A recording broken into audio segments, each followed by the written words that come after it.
everyday provision that we sometimes neglect to appreciate is material wealth or money. Money is blessing from God. It is a blessing. And yet, when it is misused, can become a curse in one's life. Money is probably one of the most misunderstood elements of daily life. At dahil po sabi sa Psalm 119, verse 105, Your word is a lamp to my feet and a light for my path. From the words of God, we can have a better understanding of this often misunderstood blessing called money. What does God's word and what does the Bible say or teach and remind us about money? Sa atin pong pag-aaral ngayon at pag-appreciate sa mga blessings ng Panginoon, 5 things to remember about money. Dear Lord, we thank you that you are a God who provides, that you give us our needs. And we thank you, Lord, for material wealth. We thank you for material provisions, or its representative called money.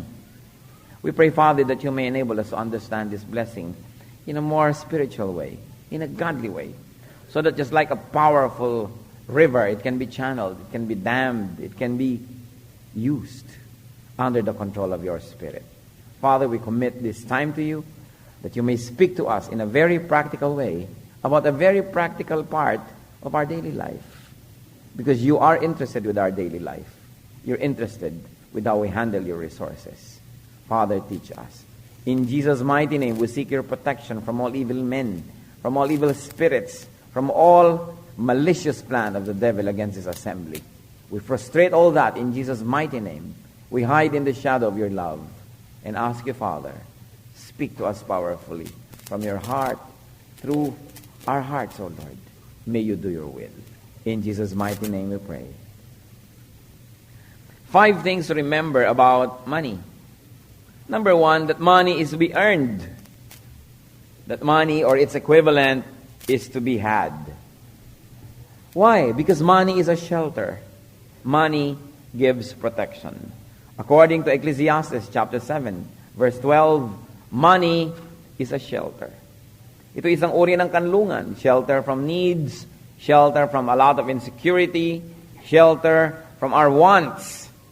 That money is a shelter. Therefore, what can we learn about that? We should make money. We should make honest money. This honest money disappears bit by bit. Clean money grows and grows. Proverbs 13 verse 11, this honest money dwindles away, but he who gathers money little by little makes it grow. Ano pong ibig sabihin ng little by little? Hindi naman yung gino-glorify yung napakabagal nating gumawa ng kabuhayan o napakabagal nating maghanap buhay, kundi little by little in the sense that it is not quick money. It is not money that is quickly earned through very devious means. Ibig sabihin talagang tiyaga, honest, pinaghirapan. Pero though this honest money ay nauubos agad o nawawala. And what can that mean? It doesn't mean na physically nawawala, although it can also mean like that. But it can mean also that this honest money nawawala ng value, nawawala ng halaga, na habang dumadami, mas kumukonti yung ating capacity to enjoy it. Or, hindi na nakakukuha na tayo paligayahin, pasayahin, bigyan yung mga kailangan, nagawala ng katuturan because it is dishonest. That's why while the Lord teaches us that it is good to be enterprising and productive, it must be done in an honest way. What can we glean from this first group of verses? Strive for honest ways to earn money. Kung minsan sa mga spiritual na people, parang bad word yung money, parang very materialistic naman. Pero makakarating ba kayo dito ngayon kung wala kayo niyan? Makakasupport ba tayo ng gawain ng Panginoon kung wala tayo nun? Meron ba tayong maita-tithe and offering kung wala rin tayo nun? Hindi po masama yung money. Because it is a blessing from God. That's why it is important to understand it thoroughly from a very, very biblical point of view. What else can we know about money and to remember about money? Money is to be multiplied. We don't make money, God gives money, but what we do is, through our God-given gifts, through hard work and honesty, to make it grow. Money is to be invested, not just spent. Nakita niyo po yung mga taong laging walang pera, yung mga taong pag nakakahawak ng pera, ang iniisip ay gumastos. Hindi na iisip mag-invest. Nagkaroon ng 1,000 pesos, hindi bumili ng 3 kawali, bumili ng isang piling na saging na sabat, gawing banana cue at itinda. O kaya nagkaroon ng several millions, ang iniisip agad ay bumili ng isang island, mag-member ng isang club, hindi iniisip na mag-invest at magnegosyo. Money is to be multiplied. God loves seeing money being multiplied. Kaya sa isa pong parable na binigay ng Panginoon tungkol sa money, sometimes called talents, because it is a measure, it's a financial measure. Meron po siyang binigyan ng maraming talent, may binigyan ng konti, may binigyan ng maliit lamang, pero inaasahan niya na ayon sa kakayahan at ayon sa ibinigay niya, mapaparami. Matthew 25 verse 16, the man who received the 5 talents went at once and put his money to work and gained 5 more. So hindi lang niya ginastos yung pera, pinagtrabaho niya yung pera. Ininvest, pinuhunan, pinalago, at naging times 5. At yun pong binigyan ng Panginoon ng konting-konti lamang. Konti na nga yung ibinigay, hindi pa pinarami, binaon lang sa lupa. Hindi natuwa ang Panginoon. Sa Matthew 25:27, sabi niya dun sa nangangatwiran, ay ang liit-liit naman na binigay niyo sa akin, lubog ko na lang sa lupa, o eto na uli. Well then, sabi nung character in the parable representing God, you should have put my money on deposit with the bankers so that when I returned, I would have received it back with interest.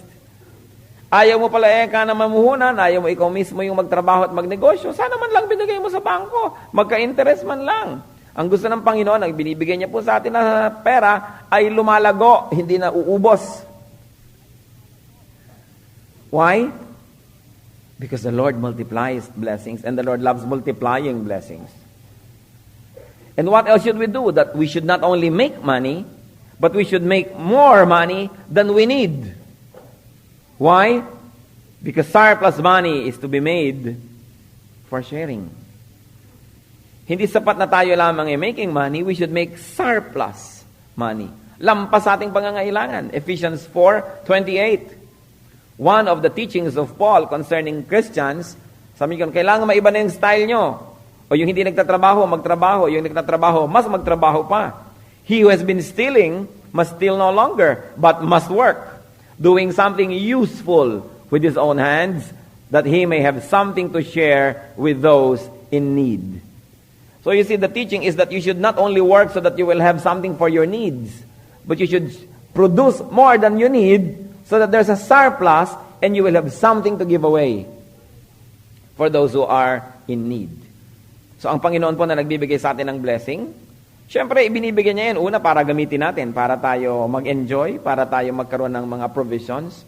Pero lampas doon, gusto niya marunong tayong mag-invest.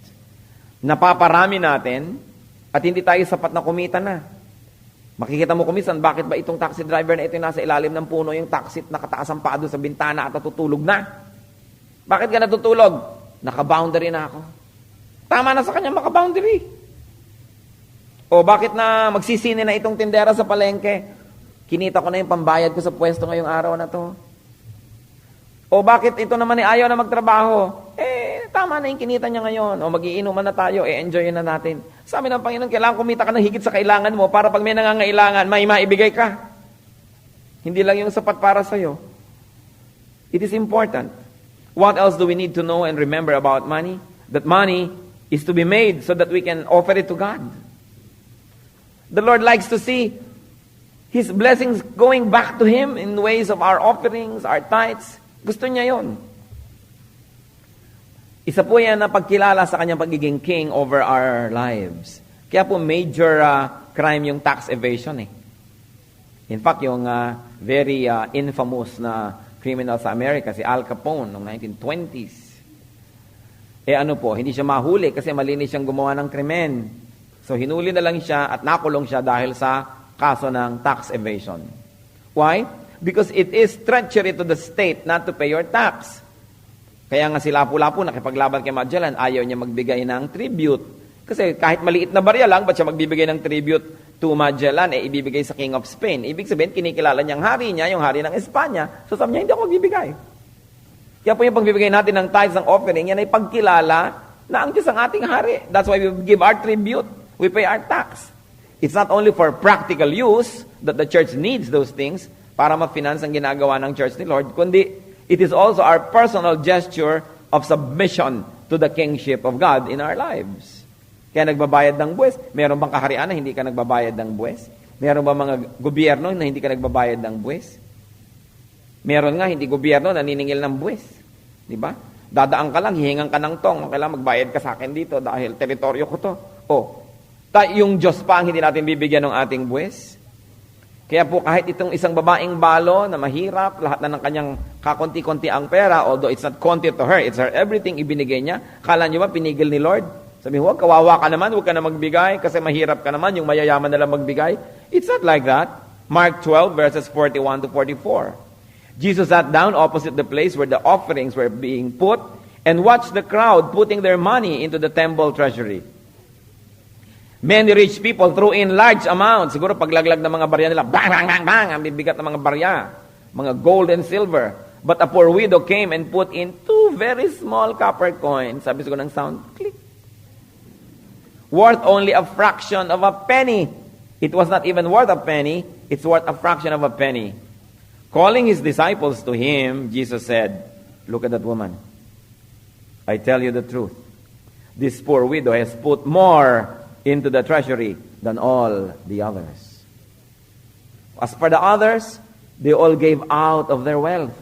But she, out of her poverty, put in everything. All she had to live on, she put in the collection. Pinigil ba siya ni Lord? Kawawa ka naman, wag na, be practical. Ang liit-liit na bagay naman, baliwala rin yan, maliit na halaga. Hayaan mo lang yung mayayaman na mag-donate.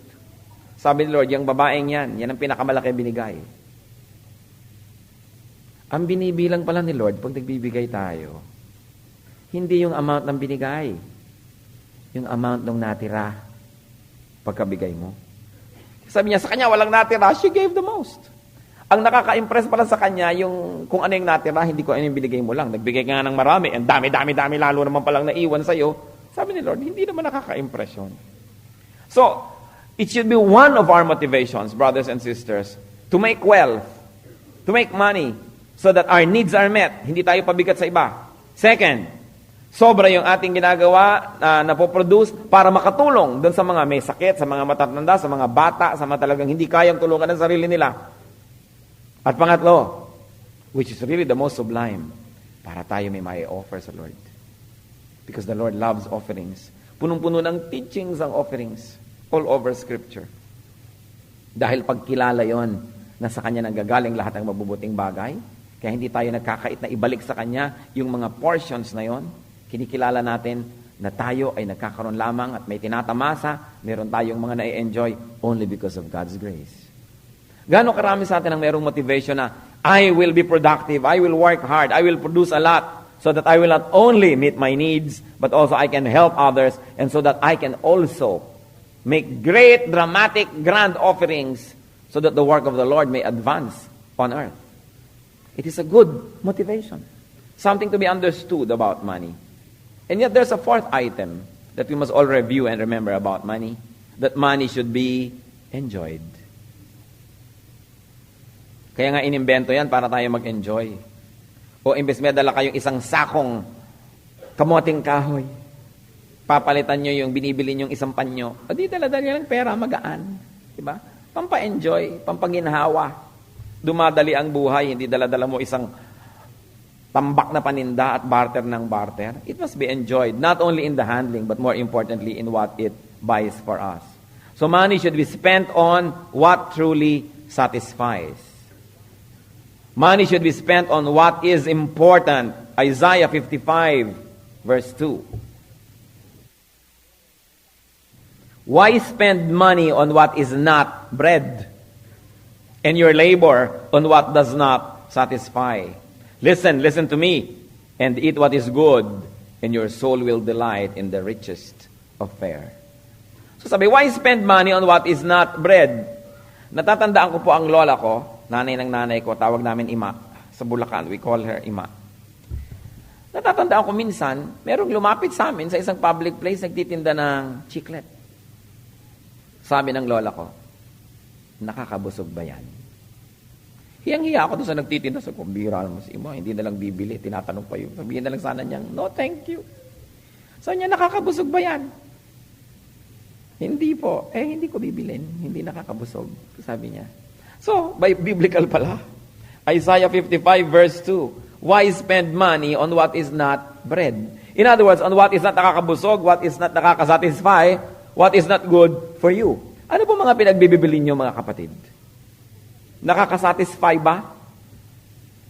Kung minsan man marami tayong binibili, hindi nakakasatisfy. Bakit mo binili ang isang katerbang tasa? Sale. Sale nga, pero magagamit mo ba? Sale eh. How can you say no to a sale? Pero nakakasatisfy ba? Ilalagyan mo lamang sa bodega mo pagkatapos, pampasikip. So why spend money on what does not satisfy? That's why money is useless in the hands of a fool. Baka akala nyo ako may sabi niyan. Proverbs 17 verse 16. Of what use is money in the hand of a fool? Sabi ganon. Anong katuturan? Proverbs 17:16. Anong katuturan ng pera kung ang may hawak ay hindi marunong? So one of the practical things we can learn, do not give money to fools. Meron kayong mga kamag-anak, meron kayong mga bibigyan, pipiliin nyo, sinong bibigyan ko? Bibigyan ko ba itong marunong o di marunong? Sasayangin lang nito eh. Kung ibibigay ko sa hindi marunong, anong bibilin mo? Bread ba? Nakakabusog, nakakapagpatalino? Nagbibigay ba sa atin ng comfort? O ano? Drugs, mommy. Talagang nakakasatisfy. Satisfied ka na ilang minuto, tapos ilang araw kang wasak. No? O anong bibilin mo? Anin mong pera? Kaya po marami mga tao hindi marunong mag-handle ng pera. Nung pinayaman, bibili ng kondo, doon itatago ang 3 kerida, tigit-tigit ang floor. Di nga naman nakikita-kita. O, ganun ba ang paggamit ng pera? Bibigyan ka ng Panginoon ng pera, anong gagamitin natin? Magiging tayong mataas, magiging tayong mayabang. So, anong nangyayari? Binabawi. Because, ang sabi ng Bible, of what use is money in the hand of a fool? So you want to keep money, kung binibigyan tayo ng Lord, be wise. Dahil ang hindi wise, binabawian ng pera. Naibigay na nga sa kanya, babawiin pa. Kasi, hindi bagay ang pera sa hindi marunong. Ako ba may sabi nun? No. Proverbs 17:16. Of what use is money in the hand of a fool? Kaya kung minsan, meron tayong mga moments na matalino tayo, tama ang ginagawa natin, nagdati ka ng pera, pero are we always wise? Because if we stop being wise, that money will be taken back. Binabawi. Hindi bagay ang pera sa hindi marunong. Kaya nakikita nyo po, kanino ba lumalapit ang pera? Di ba sa marunong? Sa marunong maghanap buhay, sa marunong magtiyaga, sa marunong magnegosyo. Yung mga hindi pa kinikita, ginagastos na, binabali na, hindi magkakapera kahit kailan. Laging ubos, laging kulang. Kasi hindi nag-i-invest. Alam niyo, paano kung mag-i-invest? Ang unti-unti. Yung mga amo ninyo ngayon, suriin ninyo, once upon a time, hindi rin mayayaman yan, nagyamanan lang kasi marunong sa buhay. May hindi ho minana niya. O yung kanino niya minana, sa ninuno niya, alam mo, ipinanganak yung ninuno niya, dala-dala na rin yung pera. Kasi maraming hindi marunong. Pag nagkakapera na, hindi na marunong. That's why one generation is very wise and makes a lot of money, works very hard. The next generation enjoys that money and continues to work half-heartedly hard. And then the third generation sells it all. Di ba marami siguro tayong mga kilala, nagpakahirap-hirap yung mga lolo't lola na magpundar. Yung mga anak naman, ginamit yon, tinuloy ang konting negosyo. Pero yung mga apo na hindi nakilala yung mga lolo nila na nagpundar, gasta dito, gasta doon, benta dito, benta doon, ubos. Kasi hindi bagay ang pera sa hindi marunong. So gusto natin magkapera, kailangan tayong marunong. Nagkapera na tayo, gusto yung i-maintain, continue to be wise. Dahil binabawi. Binabawi. What else can we learn? That money is not to be loved. It is not to be served. Money is not to be served. Ano po ang problema pag sobrang minahal ang pera? Love for money diminishes its value. Pag sobrang mahal ang pera, yung halaga ng pera lumiliit. Bakit? Ecclesiastes 5:10. Whoever loves money never has money enough. Whoever loves wealth is never satisfied with his income. These two is meaningless. More love for money means less mastery of it. Pag mahal na mahal mo ang pera, nagiging amo. At pag naging amo na siya, bumababa na ang kanyang halaga. Kasi hindi na natin siya nagagamit, tayo na ang ginagamit niya. Love for money also gives birth to much evil. 1 Timothy 6:10, for the love of money is the root of all kinds of evil. Some people, eager for money, have wandered from the faith and pierced themselves with many griefs. So yun daw mga taong sobrang nagmamahal sa pera, mas minahal ang pera kaysa sa Diyos, kaysa sa kanilang kabanalan, kaysa sa kanilang pagiging espiritual, ay para nilang sinasaksak ng maraming balaraw ang kanilang sariling puso. Marami silang problemang iniimbento, marami silang mga hirap na dinadala na hindi naman dapat nandun. Love for money can drive people away from God. So be free from the love of money. Only love making money, love giving money away, love spending it correctly, but don't love it. Walang katuturan yung perang hindi ginagasta. Kailangan ginagasta sa tama, sa mabuti, sa marunong na paraan. At kung hindi ginagasta, ini-invest. Pero kung ginagasta sa mali, walang nangyayari. Hebrews 13 verse 5. Keep your lives free from the love of money and be content with what you have, because God has said, never will I leave you, never will I forsake you. May connection yung people's love for money at saka yung sinasabi ni Lord na never will I leave you, never will I forsake you. Who are the people who love money to the point that they hate other people, that they hate their own godliness? Who are the people who love money so much that they will do everything and anything for it? People who forget that God said, I will never leave you, I will never forsake you. So ang ginagawa nila sa pagsasecure ng future nila, sa pagsasecure ng need nila, kahit na masagasaan ang espiritu nila, ang kaluluwa nila, ang ibang tao, ang Diyos, sige na, dahil lang gusto nilang maging secure. Pero ang sabi ni Lord, gusto mo maging secure? Ako na nagsasabi, I will never leave you. I will never forsake you. So sino po yung secure na tao? May pangangailangan yung kapwa ko, meron naman ako dito, ibibigay ko ba o hindi? Pag sinabi kong hindi, kailangan ko yan bukas, di para mo nang sinabi rin na, wala naman si Lord bukas. Ako lang mag-isa, so talagang magpapaka-wise-wise na ako, akin na lang to, pasensya ka. So yung tao naniniwala na ang Panginoon ay kumikilos at nandun ang Panginoon, sabi niya, I will never leave you, I will never forsake you. He will not love money more than He will love people who have a need right now.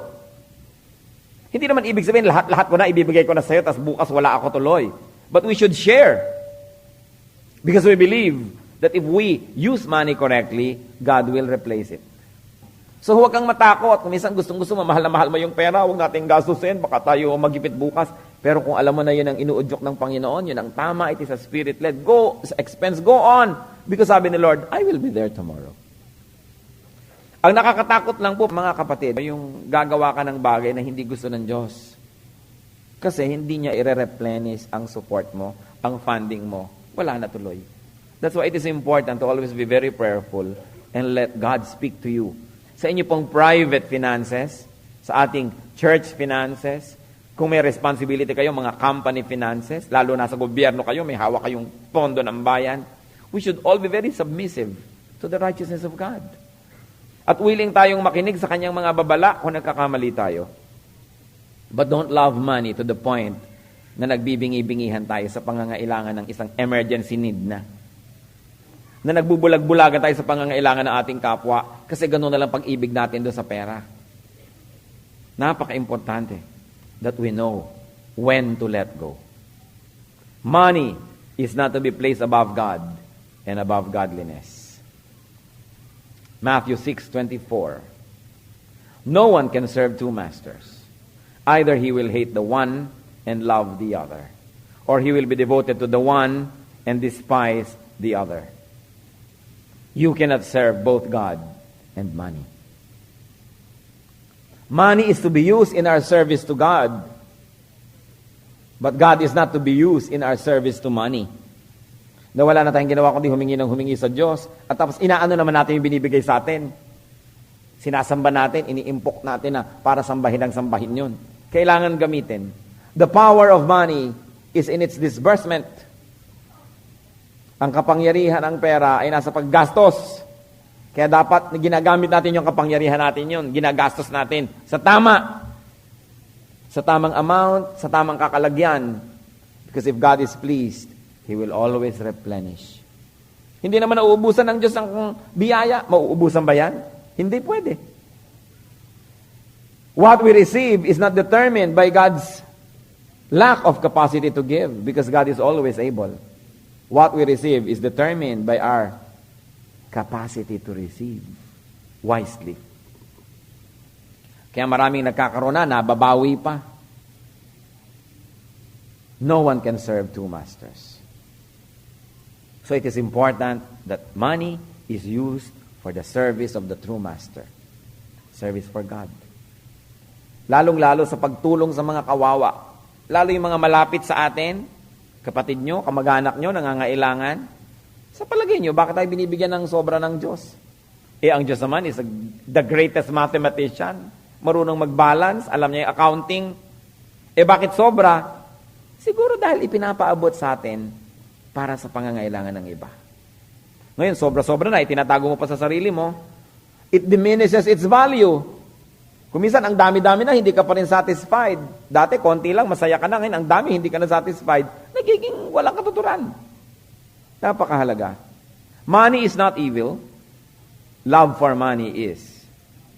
But money by itself is not. Money is good. Money is a blessing. Alam niyo po ang sabi ni Solomon, the wisest man that walked the face of the earth, Ecclesiastes 10:19, money is the answer for everything. Di po ba halos lahat na lamang ng pangangailangan ng tao, pera? Pag may tao nangangailangan, lalapit sa iyo, pera. May tatawag sa iyo sa telepono, pera. May iiyak-iyak sa iyo, pera. Puro pera. Sabi niya, money is the answer to everything. That's why it's good to have a lot of it. So that we can answer many things. And we can have a good shelter. But never are we going to love it above our godliness and above God. So we should make money. We should be productive. Kuminsan ang bayan natin, kaya tayo naghihirap. O bakit? May isa lang na naghahanap buhay, may 6 na nakaasa. Paano nga naman tayo makakaahon nun? At yung nakaasa na yon, lagi pa nasa mall. May isang kapatid na nagtatrabaho sa Hong Kong, panayang padala ng drawing ng paa. Siya nga pala, lumaki na ang paa ko. Ba't nga hindi lalaki? Kain ka lang nakain, wala kang ginagawa. Lalaki talaga ang paa mo niyan. Hingi ng hingi dito, hingi ng hingi doon. Siya nga pala, magdedebu ako. Gusto pa may 18 candles, 18 roses. Hindi pa kumikita ni 18 pesos sa buhay. Paggasta ang inaatupag. So, kaya mahirap ang bayan. Because not everybody is making money, but everybody is spending it. We should invest. Be wiser. God loves to give money to trustworthy, to fruitful, and to productive people. But you know what God does to people who are not productive? Yung konting binigay, binabawi pa. Luke 19:26. He replied, I tell you that to everyone who has, more will be given. But as for the one who has nothing, even what he has will be taken away. Minsan nagtataka ka, bakit ba maraming mahirap na lalo humihirap? Dapat natin suriin ang ating sarili. Kuminsan, kasalanan ng sistema, kasalanan ng ekonomiya, kasalanan ni governor siguro, ni president. Ang dami-dami mga tao, naghirap mag-ipon ng konti, makabili ng konting lote, nung balikan nila, may nakatira ng iba. Titira ng 10 taon, libre. Pagkatapos, ang papalisin mo, ikaw pa magbabayad. Palilipatin mo pa sa iba, ibibili mo pa ng ibang lote. So, sa palagay nyo, mabibless kayo ng Diyos kung gano'n ang pamamaraan? Walang katarungan. Hindi excuse na kung mahirap ka, agawin mo na yun sa iba. Hindi excuse na kung tayo mahirap, ay magiging tayong magnanakaw. We must be honest. And we should work hard. And we should not enjoy what we do not work for or what is not rightfully ours. Kaya po yung poverty can become a curse. Pabalik-balik na lang, hindi na makaahon sa hirap. Dapat analyzein, ano bang itinuturo ng Biblia tungkol sa pera? Bakit ang dami-daming pera ng Diyos, tapos ang dami-daming taong walang pera? Dapat din nating isipin, tama ba nung nagkapera ba ako, nag-invest ako, o nagpa-party? Ipinang-uutang ko lang ba para mag-party? Sa palagay ba natin matutuwa ang Diyos ng ganon? Para ako makapaghanda, mangungutang pa ako. May kaisa-isang nagtatrabaho abroad na kamag-anak, wala nang ginawa kundi sulatan ng sulatan, hinga ng hinga, na parang bumubukal ang pera doon sa pinagtatrabahuhan. Ang sweldo lang naman nun, hindi nagbabago, constant. Naipadala na sa inyo ngayong buwan na ito. Bakit after 1 week, susulatan na naman? Saan siya kukuha? Dapat responsible tayo. Habang maiksi ang kumot, matutong mamaluktot. Yun lamang di pagtiisan. Kailangan paghirapan, mag-invest. Kahit konti. Paano hindi hihirap ang bayan? Subukan yung umagang-umaga, maglakbay kayo sa lahat ng mga langsangan ng bayan natin. Kwentuhan na ng kwentuhan. Wala pang nangyayari, nagiinuman na. Pag nalasing na pare, ang unang dumaan nakabula sa kasakin natin. My goodness! Paano hindi nga? Titino ang bayan. Kaya kailangan po. Tapos naiinggit ka, bakit yan yumayaman? Bakit yan yumayaman? Minsan nagtatrabaho ka, galit na galit ka doon sa may-ari, ba't may kotse siya, ako wala. Pero ano bang ginagawa niya? Ang aga-aga niya magtrabaho. Ang sisipag nila. Wala tayong inisip kumisa, kundi silipin yung naiimpok ng iba. Laging, yung tiya mo, maraming savings yan. Ang trabaho niya, $1 ang sweldo ng asawa. So, uutangan ng uutangan. Kayo ba ang nalulungkot sa pangungulila niya sa kanyang asawa? Hindi naman kayo kasama sa lungkot, tapos kasama kayo sa gastos? Napakahirap kumisan umasenso sa ating bayan. Umasenso ka lang ng konti, walang ginawa mga kamag-anak ko, kundi pitasan ka ng pitasan, hingan ka ng hingan, hanggang malhila ka na uli pabalik sa lusak. Kasama ka na uli nila. It is important to analyze this. May kinalaman ba dyan ang ating spirituality? Meron. Dapat po tayo magsikap. Ang dapat lang tinutulungan, yung may sakit, yung sobrang bata pa o sobrang matanda na, hindi na makapaghanap buhay. Pero dapat, habang may lakas, gumagawa tayo ng kayamanan, ang pera. Yan ang gusto ng Diyos. Maraming tao hindi nauunawaan. Akala nyo mahirap ako, so dapat ang Diyos, tulungan ako ng tulungan. Alam nyo po yung mga mahirap na kasalanan nila, binabawian pa tulad ng binasa natin sa Luke 19:26. Yung binigyan ni Lord ng konti, kasi konti lang kakayahan niya, di konti lang ang ine-expect ni Lord. Halimbawa, hindi ko naman ine-expect maging bilyonarya ka, pero ine-expect ko man lang, mag-minimum wage ka man lang. Dahil, ano bang ibinibigay sa atin ni Lord? Sabi nyo, kailan naman ako binigyan ng Diyos? Nasaan? Bakit ang kamay nyo ba't paa hindi bigay ng Diyos? Yung karunungan ng isip natin, hindi ba bigay ng Diyos?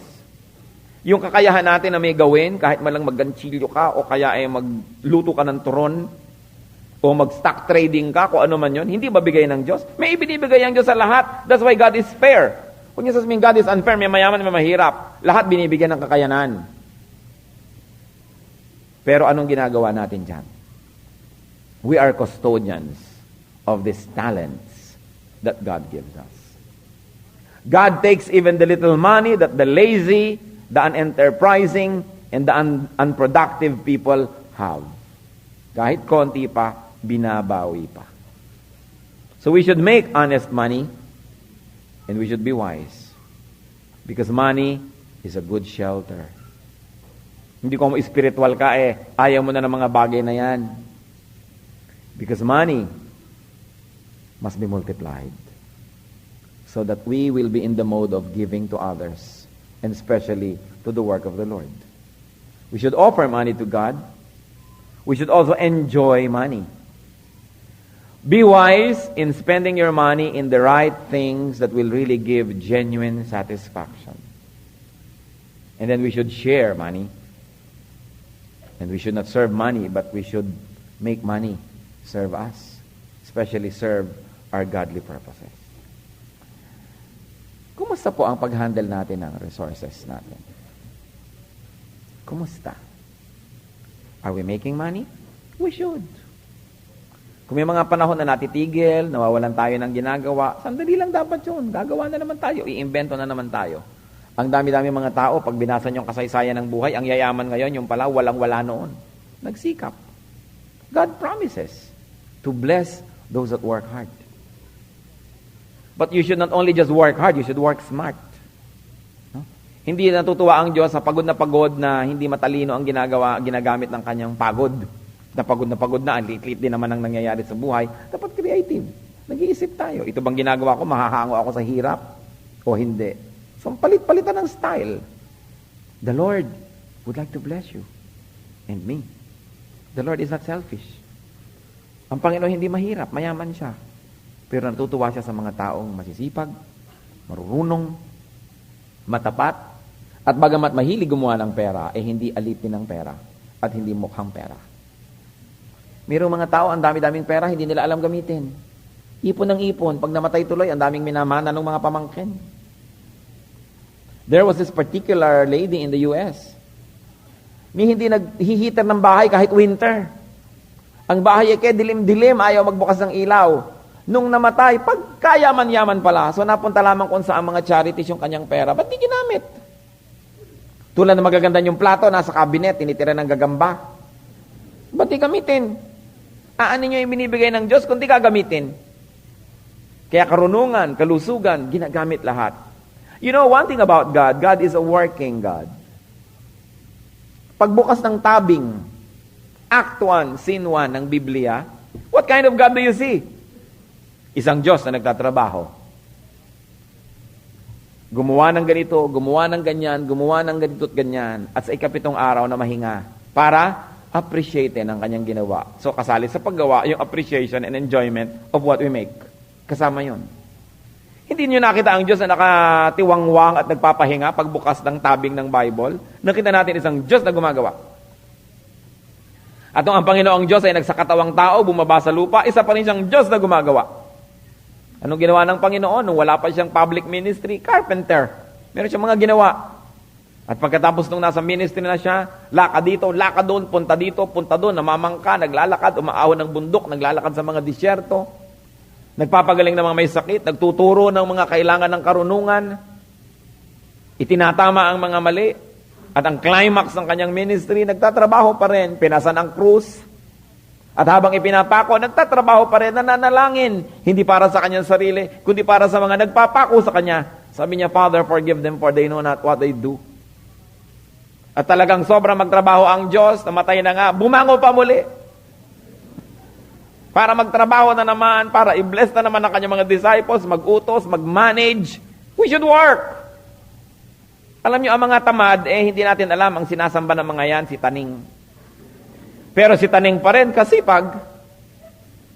Kung makukuha lang natin kahit 1/4 ng sipag ng mga diablo, yayaman tayong lahat. Dahil ang sipag nila hindi tumitigil. Nakita ninyo, ang sipag ng Diyos, ang sipag din ng kanyang kaaway, ngayon yung tamad, nasan? Neither here nor there. Kailangan ng tao masipag. Hindi tatamad-tamad. Kahit sa ministry, kahit sa inyong mga secular jobs, we always find ways to improve what we do. Hindi laging ganun na lang ng ganun. Let's bow before the Lord, church, and think about these things. You probably did not expect we'll talk about money today. Pero yan ang meron kayong lahat ngayon. Di ba? Maikli, konti mat marami. At yan ang gusto ng lahat. Yan nagtatrabahuan ng lahat. Banal mat hindi banal. It is important. God wants to bless you through money. But you've got to do it God's way. Ang gusto ko pong kumustahin while heads are bowed and we're pondering God's wisdom. Tayo ba ay maingat na humahawak ng resources? Tama ba ang pinupuntahan ng ating mga resources na ito? Pinakatama ba? Hindi lang tama, pinakatama sa lahat ng maraming tama. Marunong ba tayo magbigay? Marunong din ba tayo mag-enjoy? O puro kakuriputan sa sarili? Alam niyo po yung pag-enjoy ng blessing ng Diyos is a way of worship. Kasi habang ini-enjoy niyo, sinasabi, Lord, thank you for giving me this. Thank you for making me enjoy. You're really great. You're wonderful. It's an act of worship also. At pati ang paggastos ng resources sa tama is an act of faith. Kasi pinapawala natin yung resource, hindi na natin hawak. Naniniwala tayo na kung tama ang ginagawa natin, ang Diyos ang magpapalit. Even our expenses are acts of faith.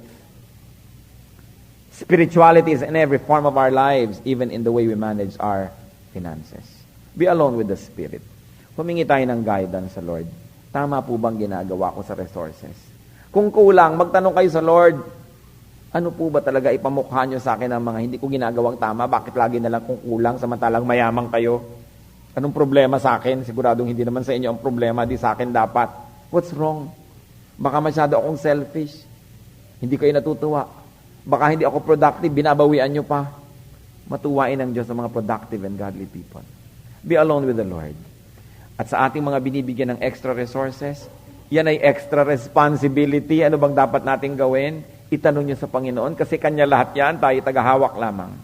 Be alone with the Lord and seek counsel, correction, even encouragement.